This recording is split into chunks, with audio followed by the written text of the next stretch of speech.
Hi, today I'm going to show you how to bake bread. It's actually super simple, so let's just get started. I have all of the ingredients that you'll need in this recipe in my online shop.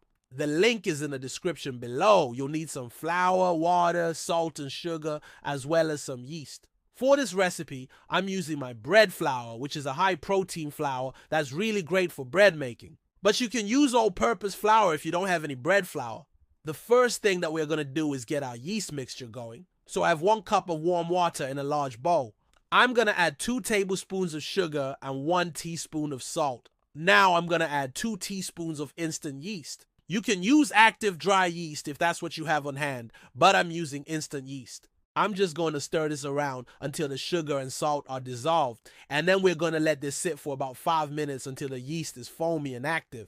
After 5 minutes, I'm going to add 3 cups of flour, and I'm just going to use my hands to mix it all together. If you want to use a stand mixer, you can. But I find that with this amount of dough, it's easy enough to just use your hands. Once the dough starts coming together, I'm going to turn it out onto a lightly floured surface, and I'm just going to continue to knead it until it's smooth and elastic. This should take about 5 to 7 minutes. Once you have an even piece, you're going to roll it out into a ball, place it in a greased bowl, cover it with plastic wrap, and let it rise in a warm place for 1 hour or until doubled in size.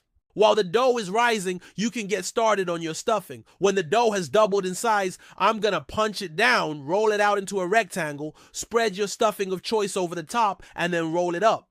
Place it seam side down in a greased loaf pan, cover it with plastic wrap, and let it rise for 30 minutes or until almost doubled in size. After 30 minutes, I'm going to remove the plastic wrap and then bake it in a preheated oven to 375 degrees Fahrenheit for 30 to 35 minutes or until golden brown and cooked through. You can use a thermometer to make sure that it's cooked through. It should reach an internal temperature of 190 degrees Fahrenheit. Once it's done baking, I'm just going to take it out of the pan, let it cool completely on a wire rack before slicing and serving. And that's how you bake bread.